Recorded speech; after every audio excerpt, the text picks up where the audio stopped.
Before we begin, I need you to understand something. This isn't a story about thallium. Not really. It's about the shadow it casts. A shadow so fine, so invisible, that entire empires once ignored it, until it began to unravel lives from the inside out. Tonight, we explore a metal that killed without scent, without taste, without mercy. A metal that slipped into teacups, medicines, and even household powders. This isn't just about poisoning bodies. It's about how thallium reshaped criminal forensics, rewrote medical textbooks, and forced governments to confront a terrifying truth.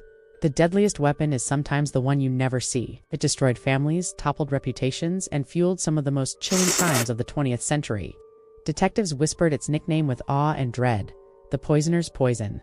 Before we dive in, like this video and subscribe so you don't miss what's next. Let me know in the comments where you're watching from. Now, let's begin. Our story begins not in a court case, nor in a laboratory, nor even in the mind of a killer. It begins far earlier, deep within the earth, long before anyone knew its name. Thallium is born where heat meets metal, where ancient volcanic reactions bake the Earth's breath into minerals. In prehistoric landscapes, long before civilization carved roads or raised monuments, tiny traces of this strange element slept inside gray ores and brittle stones. No human saw it, yet it traveled silently through soil, through water, through the roots of plants eaten by animals our ancestors hunted.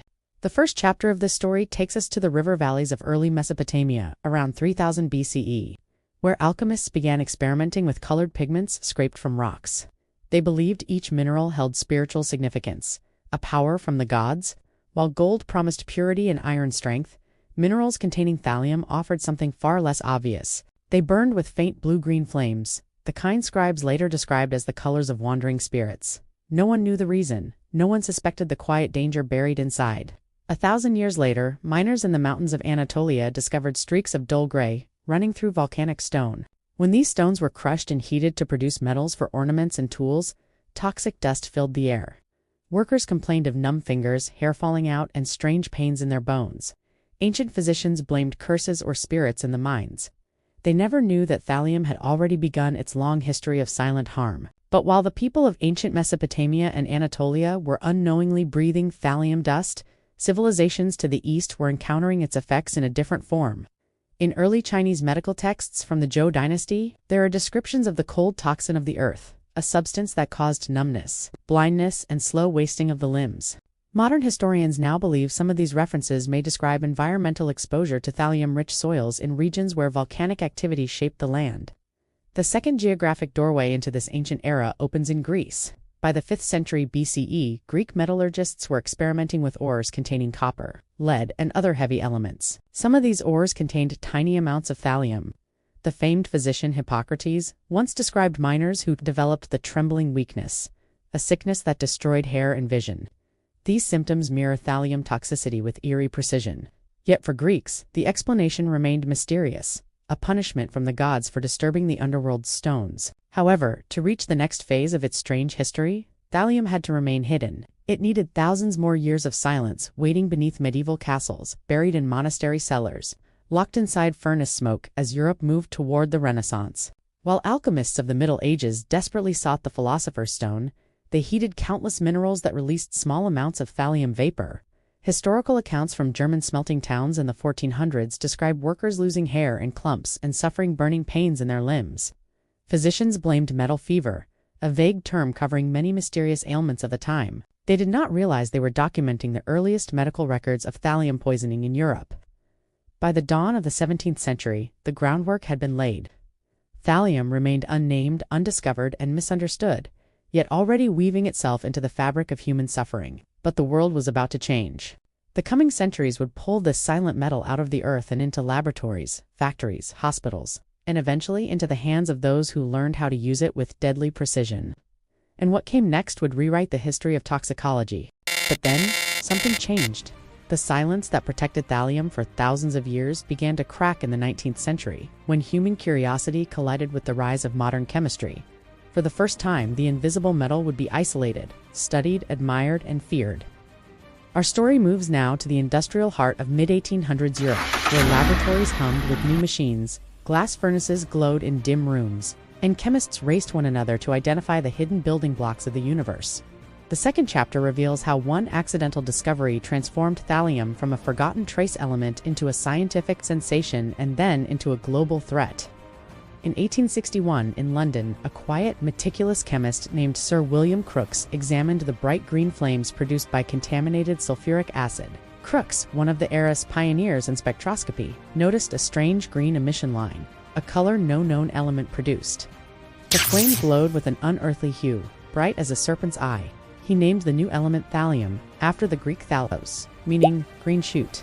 This moment, almost poetic in its subtlety, was the birth of thallium as a recognized element. But hidden beneath the excitement was a warning. The scientific community failed to heed. Across Europe, as Crookes refined the isolation process, other chemists began experimenting with the newly discovered element. One of them, French chemist Claude-Auguste Lamy, independently extracted metallic thallium from ore and produced shimmering samples that fascinated his colleagues. It looked like lead, soft and silvery, but its properties were unlike anything they had seen. It melted easily, oxidized quickly, and formed salts that dissolved silently into water. For a brief moment, the scientific world celebrated thallium as one of the great discoveries of the decade. But as laboratories pushed deeper, a darker truth emerged. By the early 1870s, reports started appearing in medical journals about laboratory workers who developed sudden hair loss, neuropathy, and intense gastrointestinal pain. Crookes himself became accidentally exposed and suffered near-fatal symptoms, writing that thallium produced extraordinary sensations of creeping, paralysis. The optimism surrounding the new element began to fracture, and yet, in an irony history often repeats the same properties that made thallium dangerous also made it useful. Moving into the Industrial Revolution, factories discovered thallium sulfate, killed insects with remarkable efficiency. It required only tiny amounts, a fraction of a gram, to wipe out infestations that resisted other chemicals.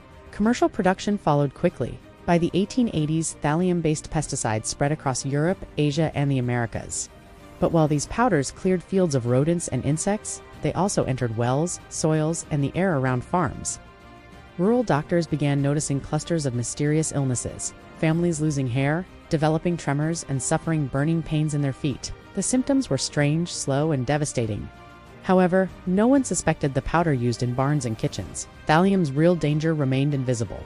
Around the same time, forensic science was experiencing its own revolution. Scientists like Matthew Orfila, often called the father of toxicology, established sophisticated chemical tests for arsenic, mercury, and cyanide. The signature poisons of earlier centuries, murderers who once relied on arsenic were now easier to catch, and many turned to substances that left no easy trace. Thallium slipped perfectly into this niche, colorless, tasteless, odorless, undetectable with the methods of the time. This was the moment when thallium became more than a chemical curiosity. It became an opportunity for criminals, for jealous lovers, for desperate spouses, and for those who understood that a poison no one could identify was a weapon of terrifying power. By the late 1800s, scattered cases across Europe hinted at the emerging threat. In Poland, a textile worker died after using contaminated dye. In Russia, whole families fell sick after grain treated with thallium powder was mistakenly ground into flour. In Italy, a pharmacist's assistant was accused of secretly adding a mysterious ingredient to cosmetics that caused customers' hair to fall out. Each event was isolated. Each explanation remained uncertain, but they were all early signals of what was coming. As we step into the dawn of the 20th century, another transformation begins. This time, one that would embed thallium into global commerce. Cities modernized. Factories multiplied. Chemical companies produced mass-market pesticides, rat poisons, depilatory creams, and even home remedies containing thallium sulfate. But thallium had a shadow that lengthened with every product that entered a household. While new industries thrived, a different kind of evolution unfolded in hospitals. Doctors, still lacking clear diagnostic tools, struggled to explain patients who wasted away without fever, without infection, without warning. Nurses described children whose hair fell out in soft handfuls upon their pillows.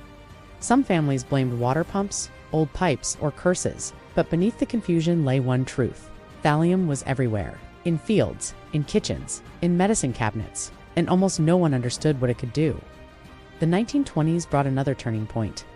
Across Europe and America, scientists began documenting the symptoms systematically. One of them, German researcher Dr. Rudolf Kober, produced detailed toxicology reports describing the metal's progression through the human body. He wrote of how thallium displaced potassium, how it slipped into the heart, the brain, the nerves, disrupting every cell it touched. Meanwhile, pathologists discovered a chilling detail. Thallium accumulated in hair follicles. This meant hair loss was not just a symptom, it was a signature. Still, few knew how to test for it. Few knew how to identify it. Few understood the storm forming on the horizon. By the 1930s, thallium's dual nature, useful yet deadly, had fully emerged. Factories relied on it, farms depended on it, and criminals had begun to notice its terrifying potential.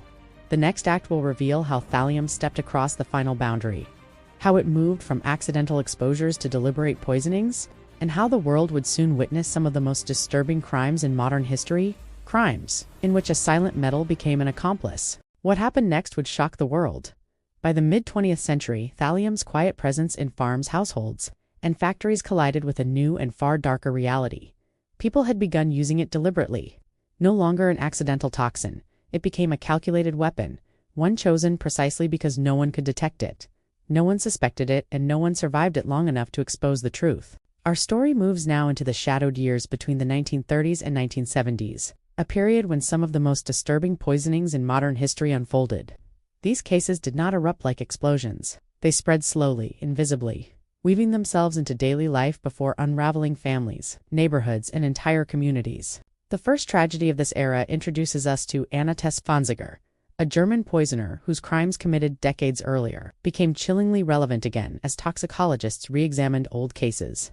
Though she used arsenic, new forensic reviews suggested that some victims displayed symptoms more consistent with thallium exposure: hair loss, numbness, progressive paralysis. For historians, the implication was clear. Even before thallium was widely recognized, some poisoners may have stumbled upon it by instinct or accident. But the era's defining horrors were yet to come.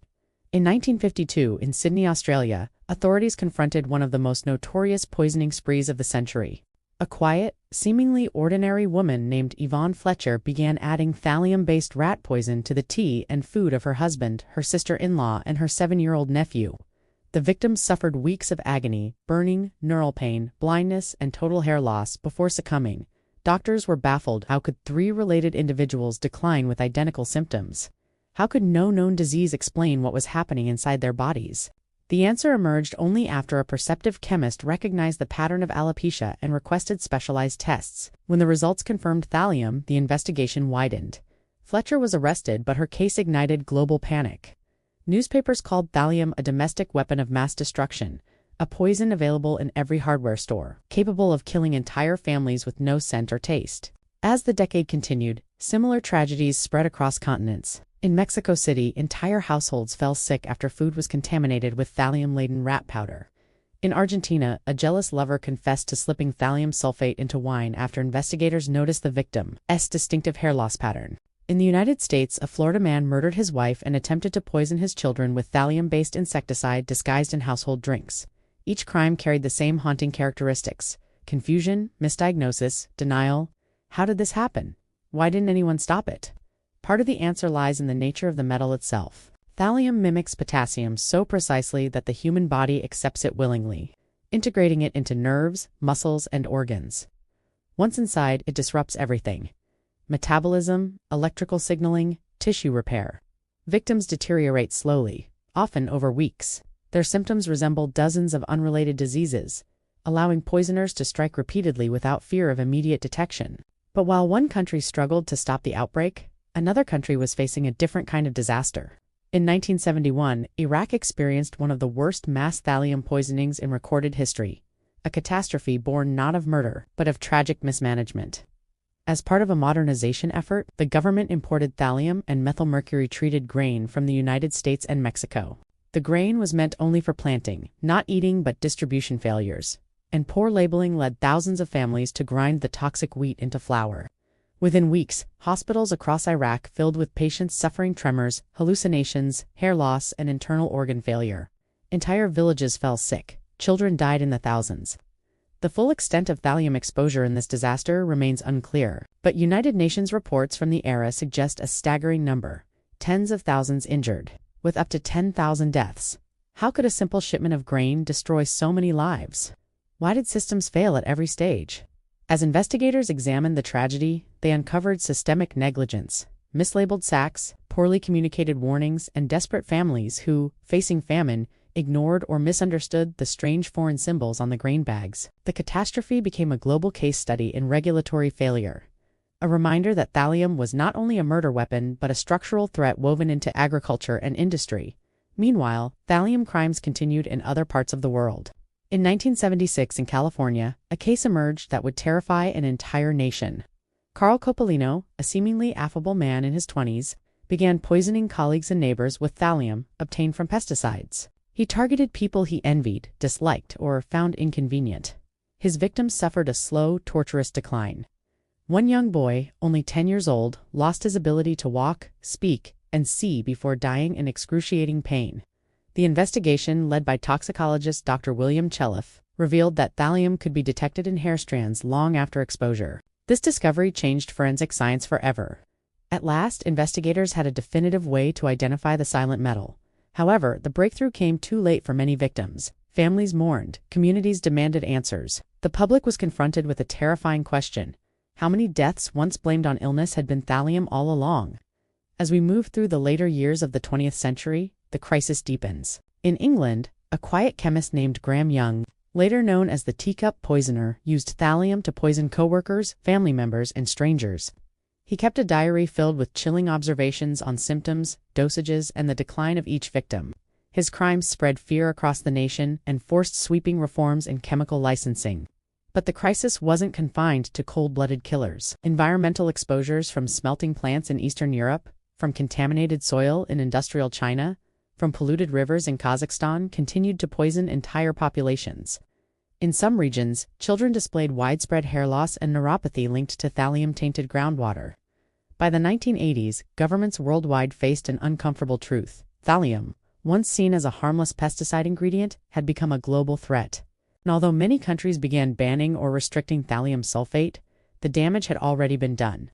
What came next would mark the beginning of a new era, one shaped by forensic breakthroughs, public outrage, and a growing recognition that the silent metal could never again be treated lightly. Our story begins not in a court case, nor in a laboratory, nor even in the mind of a killer. It begins far earlier, deep within the earth, long before anyone knew its name. Thallium is born where heat meets metal, where ancient volcanic reactions bake the Earth's breath into minerals. In prehistoric landscapes, long before civilization carved roads or raised monuments, tiny traces of this strange element slept inside gray ores and brittle stones. No human saw it, yet it traveled silently through soil, through water, through the roots of plants eaten by animals our ancestors hunted. The first chapter of this story takes us to the river valleys of early Mesopotamia, around 3000 BCE, where alchemists began experimenting with colored pigments scraped from rocks. They believed each mineral held spiritual significance, a power from the gods. While gold promised purity and iron strength, minerals containing thallium offered something far less obvious. They burned with faint blue-green flames, the kind scribes later described as the colors of wandering spirits. No one knew the reason. No one suspected the quiet danger buried inside. 1,000 years later, miners in the mountains of Anatolia discovered streaks of dull gray, running through volcanic stone. When these stones were crushed and heated to produce metals for ornaments and tools, toxic dust filled the air. Workers complained of numb fingers, hair falling out, and strange pains in their bones. Ancient physicians blamed curses or spirits in the mines. They never knew that thallium had already begun its long history of silent harm. But while the people of ancient Mesopotamia and Anatolia were unknowingly breathing thallium dust, civilizations to the east were encountering its effects in a different form. In early Chinese medical texts from the Zhou dynasty, there are descriptions of the cold toxin of the earth, a substance that caused numbness, blindness, and slow wasting of the limbs. Modern historians now believe some of these references may describe environmental exposure to thallium-rich soils in regions where volcanic activity shaped the land. The second geographic doorway into this ancient era opens in Greece. By the 5th century BCE, Greek metallurgists were experimenting with ores containing copper, lead, and other heavy elements. Some of these ores contained tiny amounts of thallium. The famed physician Hippocrates once described miners who developed the trembling weakness, a sickness that destroyed hair and vision. These symptoms mirror thallium toxicity with eerie precision. Yet for Greeks, the explanation remained mysterious, a punishment from the gods for disturbing the underworld's stones. However, to reach the next phase of its strange history, thallium had to remain hidden. It needed thousands more years of silence, waiting beneath medieval castles, buried in monastery cellars, locked inside furnace smoke as Europe moved toward the Renaissance. While alchemists of the Middle Ages desperately sought the philosopher's stone, they heated countless minerals that released small amounts of thallium vapor. Historical accounts from German smelting towns in the 1400s describe workers losing hair in clumps and suffering burning pains in their limbs. Physicians blamed metal fever, a vague term covering many mysterious ailments of the time. They did not realize they were documenting the earliest medical records of thallium poisoning in Europe. By the dawn of the 17th century, the groundwork had been laid. Thallium remained unnamed, undiscovered, and misunderstood, yet already weaving itself into the fabric of human suffering. But the world was about to change. The coming centuries would pull this silent metal out of the earth and into laboratories, factories, hospitals, and eventually into the hands of those who learned how to use it with deadly precision. And what came next would rewrite the history of toxicology. As we approach the modern age, the world stands at a crossroads.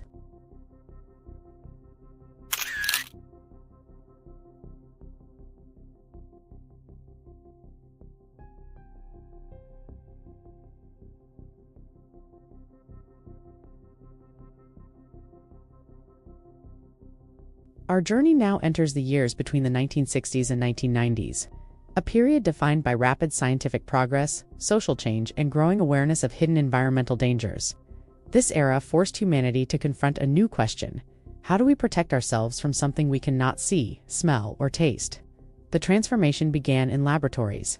Researchers armed with better tools sought to understand thallium at the molecular level. Biochemists in Germany and Japan uncovered how thallium mimicked potassium so precisely that even the most sophisticated cells welcomed it inside.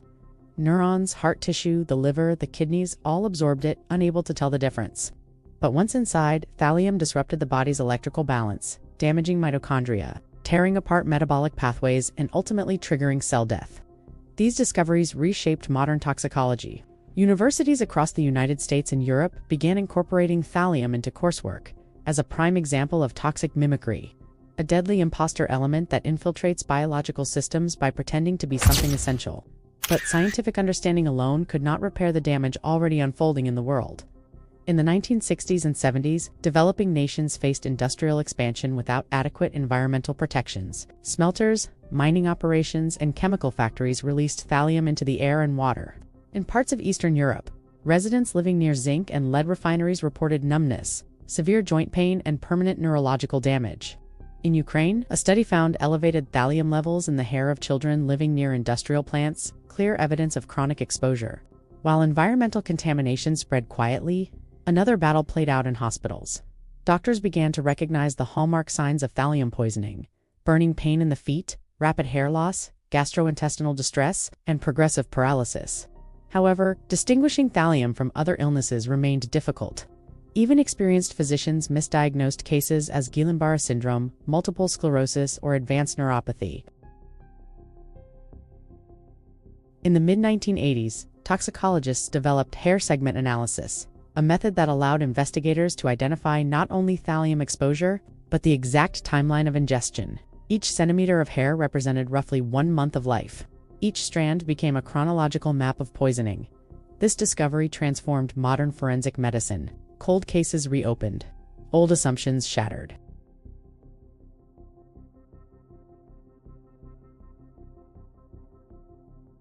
By the late 1980s, thallium sulfate was banned or heavily restricted in the United States, Canada, most of Europe, and parts of Asia. Agricultural use plummeted. Home products containing thallium disappeared from shelves. Laboratories required strict licensing. Even fertilizer regulations changed to prevent contamination. However, restrictions could not erase thallium from the world entirely. Its uses had evolved. In the 1970s and 80s, the semiconductor industry discovered thallium's value in producing specialized glass, infrared optics, and sensitive electronic components.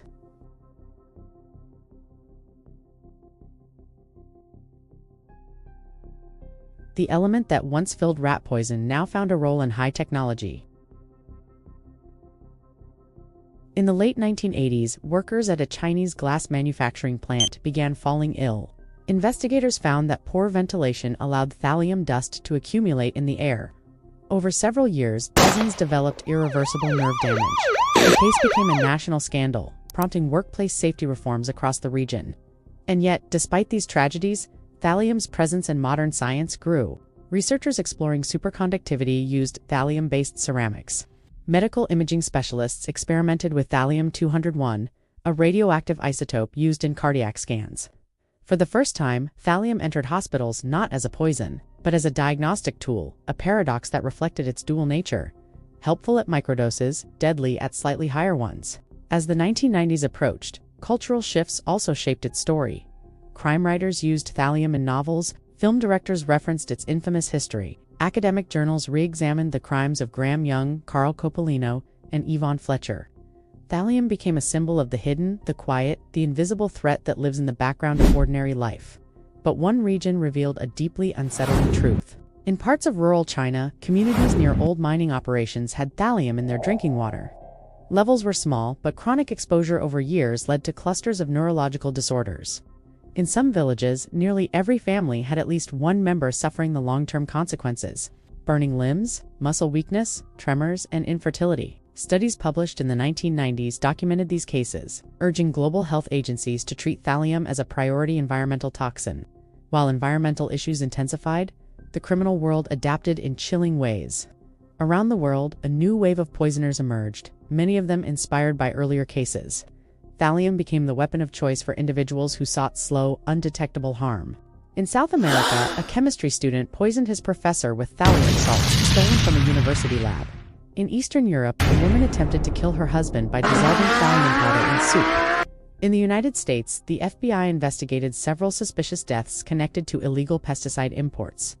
Why did these crimes continue, even as awareness grew? Why did thallium remain a tool for violence long after other poisons had faded from use? The answer lies in its nature. Thallium leaves no immediate trace. It kills, slowly, quietly. Most importantly, it mimics life's most essential element, potassium. It becomes part of the body before the body knows it is dying. By the end of the 20th century, thallium had embedded itself into the global consciousness, not as a forgotten industrial chemical, but as a symbol of hidden danger. And as the world entered the 21st century, scientists, governments, doctors, and investigators began asking a new question. Were we truly safe from the silent metal of murder? Or had its story merely evolved into a new and more complicated chapter? Today, we still grapple with the legacy of thallium. Even after decades of bans, strict regulations, and rising public awareness, the metal continues to surface in ways that remind us how persistent, how patient, and how quietly dangerous it can be. In the early 2000s, several incidents shocked the world and proved that thallium, despite its notorious history, had not disappeared. Instead, it had moved into new forms, new contexts, and new vulnerabilities that modern society was only beginning to recognize. One of the most widely reported cases emerged in 2004, in China, when Tsinghua University student Zhu Ling suffered severe neurological collapse. Hair fell from her head in handfuls. Her muscles weakened until she could no longer stand. Her speech dissolved into confusion. Doctors misdiagnosed her repeatedly, unable to understand the sudden and devastating progression of her illness. Only after classmates posted her symptoms online did someone recognize the telltale signs of thallium poisoning. A recognition made possible not by institutional expertise, but by the collective memory of global tragedy. Tests confirmed high levels of thallium in her body, but by then the damage was irreversible. Zhu Ling survived, but with permanent life-changing disabilities. Her case became an international symbol of two unsettling truths: that thallium remained accessible enough for deliberate harm, and that modern medical systems could still overlook its presence. But the Zhu Ling case was not an anomaly. Around the same time, hospitals in Eastern Europe recorded clusters of patients suffering from unexplained neuropathy and alopecia linked to contaminated well water, evidence that industrial thallium released decades earlier had seeped into groundwater systems. In Kazakhstan, post-Soviet environmental studies documented elevated thallium in rivers near abandoned smelting operations. Villagers reported chronic fatigue, infertility, and cognitive decline across generations. And in 2011 in California, the FBI investigated a bizarre poisoning in which a husband attempted to kill his wife with thallium sulfate purchased illegally from overseas. Her survival, owed to early hair analysis, highlighted the importance of forensic advancements developed only a few decades earlier. However, the global picture was not defined only by crime, it was also shaped by science. Modern medicine now uses thallium-201, a radioactive isotope, in myocardial perfusion imaging, allowing cardiologists to map blood flow in the heart. Ironically, the same element once known as the poisoner's ideal weapon became a cornerstone of diagnostic cardiology. Hospitals use it with extreme caution, tightly regulated, administered only in microdoses far below toxic levels. This dual identity, healing tool and lethal threat, underscores the complexity that defines the contemporary era. Global regulation also evolved. By the 2020s, thallium sulfate is banned in nearly all pesticides worldwide. Agricultural use is illegal across North America, Europe, Japan, and most of Asia. Industrial emissions are strictly monitored in developing nations. Consumer access is nearly impossible without specialized licensing, yet oversight gaps remain. In regions with weak regulation, small-scale manufacturers still produce thallium-containing industrial materials. In online marketplaces with poor enforcement, rare chemical suppliers sometimes list thallium compounds for purchase.